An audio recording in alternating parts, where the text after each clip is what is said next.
Continued from video for Iron Warriors.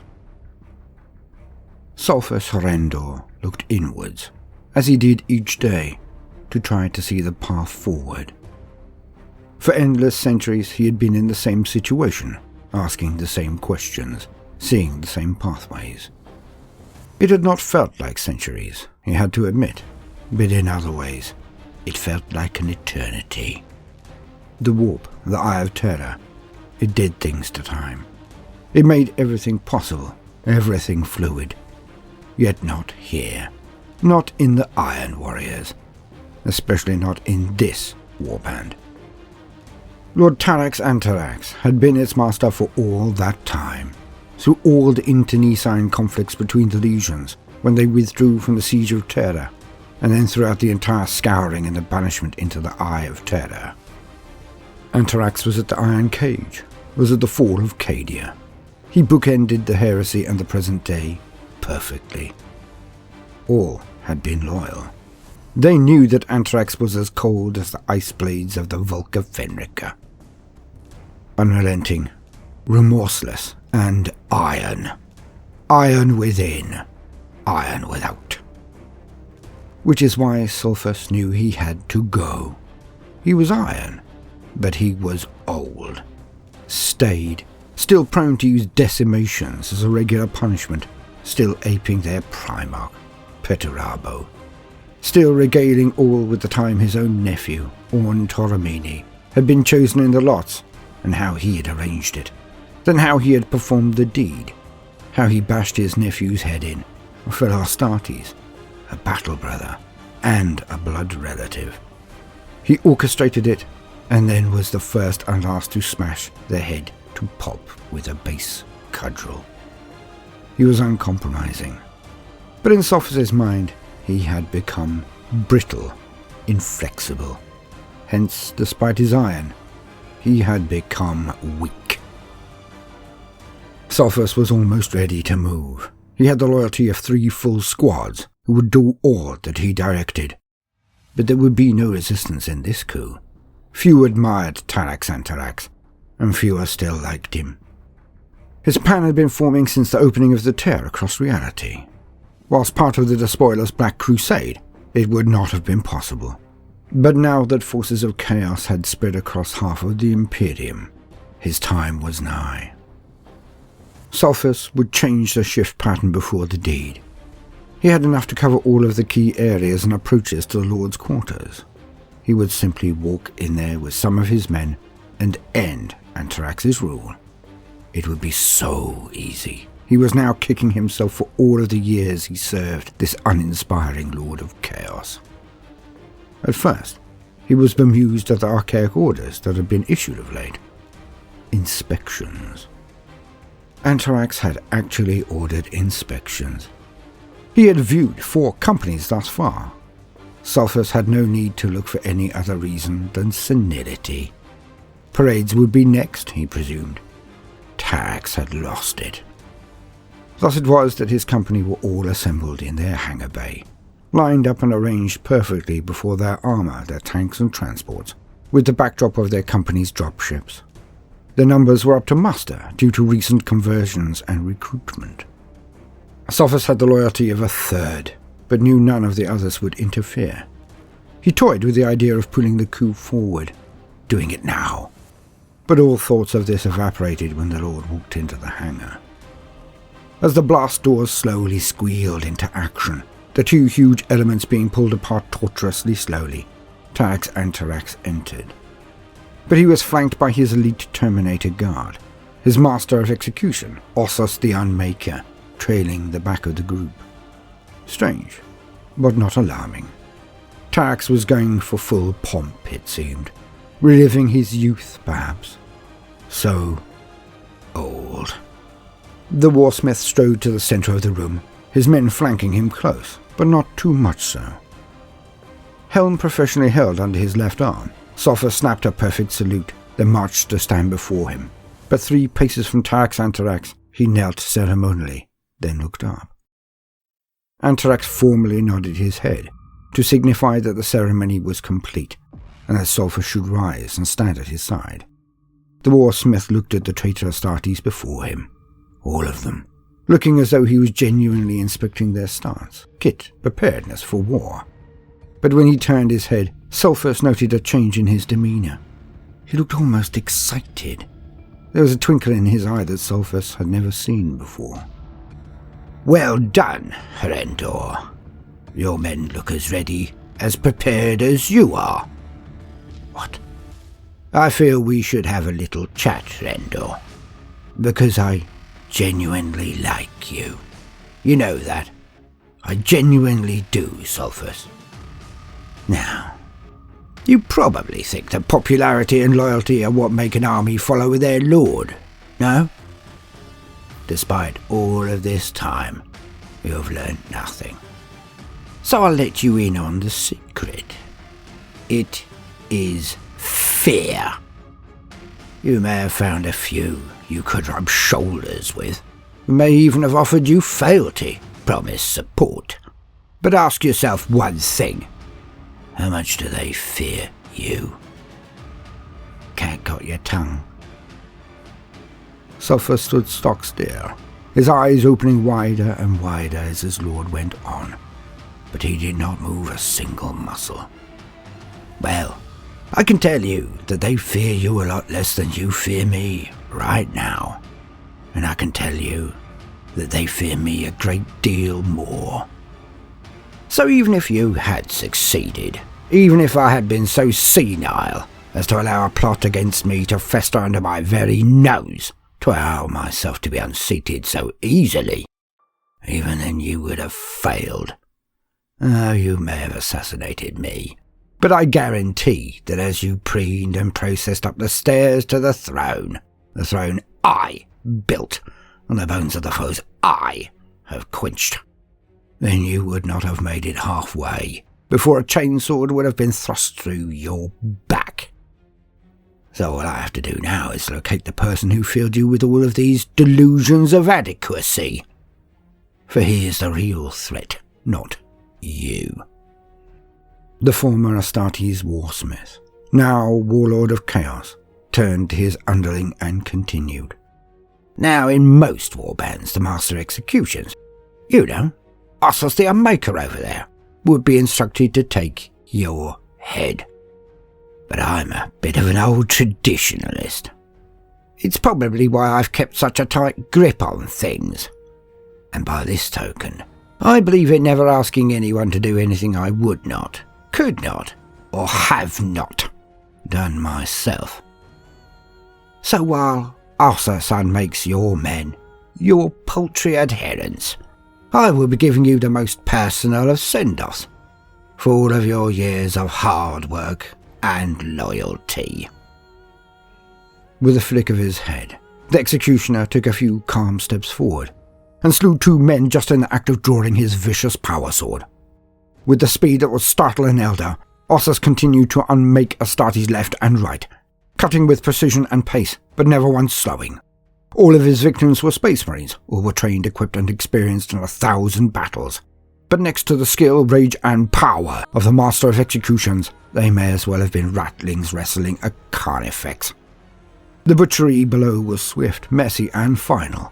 As the men of Sulphurus's units were torn to pieces one by one, none would escape the slaughter. The other units in the company backed away, none moving so fast as to show fear or attract the attention of Astartes the Unmaker. At this, the Lord drew out his power maul, switching it on and watching the crackle of energy light it, before looking back to Sulphurus Traitor, with one of the few smiles that his underling had seen in all of the long years they had fought together. "You really did remind me of Orn." And thus did the Terminator guard of the warsmith form a ring around the two, as Sulphurus spat and whipped out his power sword. He did not even make the first block, as the force of the attack from the old Tarax was so much that it slammed his sword into his own visor. The next few scores of hits ended with a pulped, headless body on the ground, and a rebellion quelled. The warsmith then walked from the room and said, "Now that we have cleaned house a bit, we can get to the muster. See what they all say. A crusade is always a dicey business. To be continued.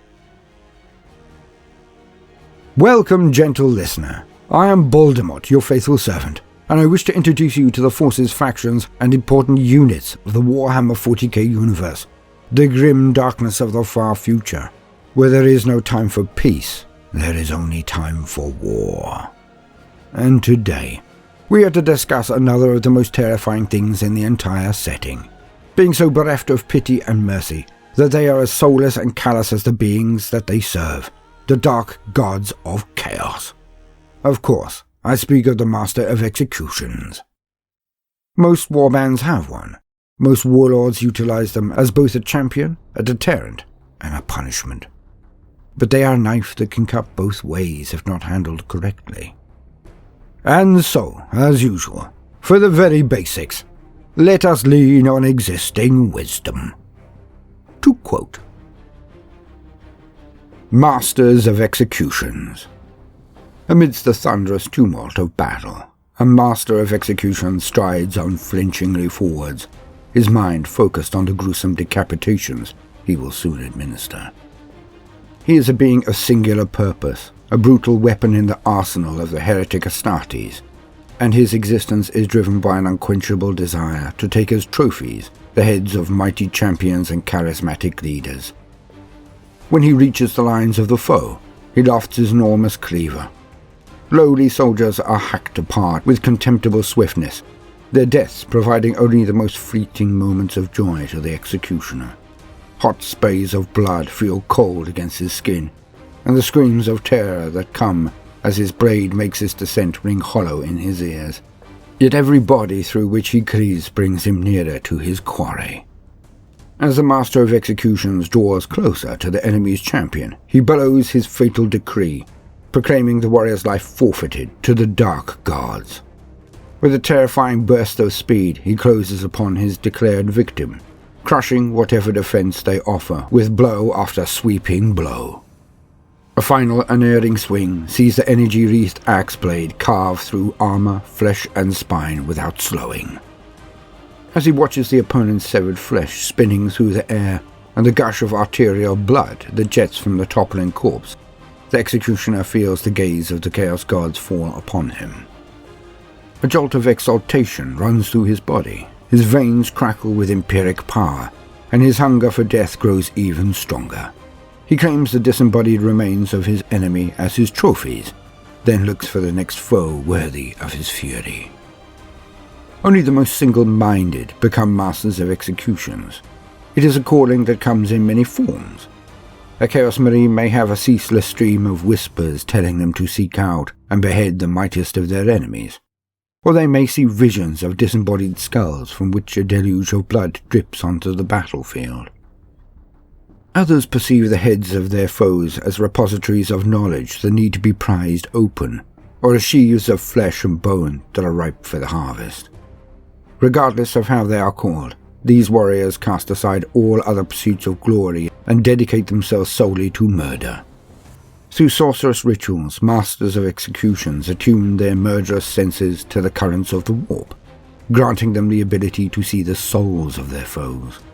Some even go so far as to gouge out one of their eyes, to allow the empiric currents to coalesce in the raw and empty socket. Even on the most anarchic battlefields, an executioner can pick out his targets, looking through the clouds of choking smoke and ranks of lesser foes towards the bright burning spirits of the mightiest enemies, marking them all for death. The deadly expertise of each Master of Executions is evident in their gruesome array of trophies. Their collection of heads speaks to the manifold enemies they have slaughtered, with skulls and helms of different foes lashed to their armor or skewered on spiked racks. The most impressive trophies are given places of prominence, while from lesser foes sometimes only a tooth or fragment of jawbone is added to the panoply. It is not only heads, but other body parts that an executioner displays as the spoils of his labor. He might string the eyes, ears, and tongue of a powerful mystic around his neck, fuse the shattered bones of a previously undefeated warrior to his war gear, or drape the peeled skin of a charismatic leader over his armor. Some masters of executions find themselves compelled to butcher enemies from a specific race, and their trophy collections comprise the grim remnants of that species' greatest champions. Others feel the urge to slaughter a wide variety of foes, resulting in grisly displays that contain all manner of cadaverous specimens. Within a warband, a master of executions is often used to mete out punishment to those who seek to usurp the rule of a Chaos Lord. The wayward Chaos Space Marine is corralled by his brethren into a gore-stained arena and forced to face the executioner in a duel to the death. Such contests are brutally swift, and serve to sate the murder lust of both the warband and the master of executions. But a Chaos Lord must be ever wary, for while this practice helps thin out those warriors who have delusions of grandeur, the master of execution's axe may also come for him one day, if there are no enemy champions to slaughter. End quote. The master of executions. Is he a traitor equivalent of an emperor's champion in many ways? They hold the honour, but also the punitive might of the Chaos Lord. But they should never be relied upon too heavily, for Chaos Space Marines have no respect for rank, prestige, or pecking order. Nothing is set in stone to these beings, including their hierarchy.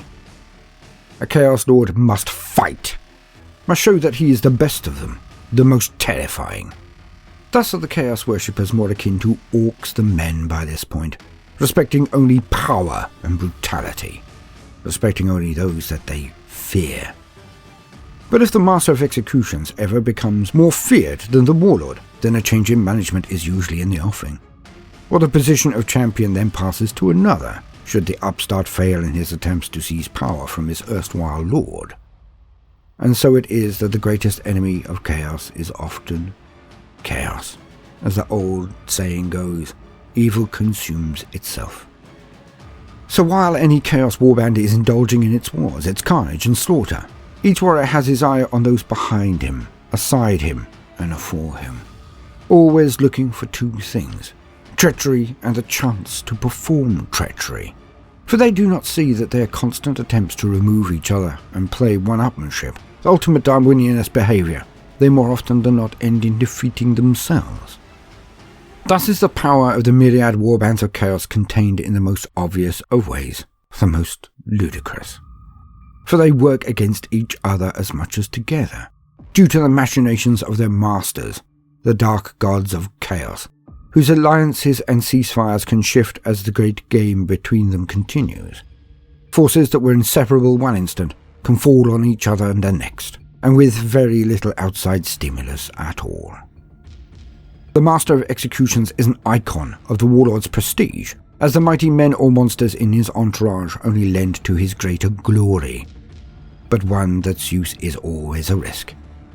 Use them too little, and they will rebel out of a lack of blood and skulls and activity.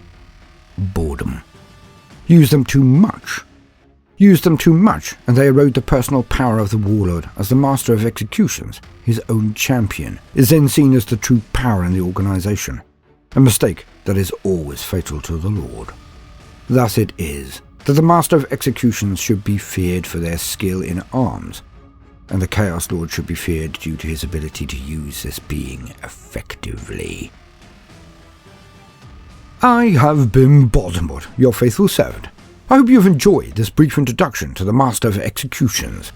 If so, then please do consider liking and subscribing. If you do, then hit the notifications button, as I would not want you to miss out.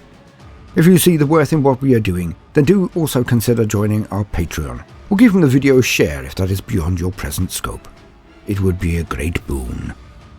Now, no matter what you do today, do try to make some time for fun. Toodaloo.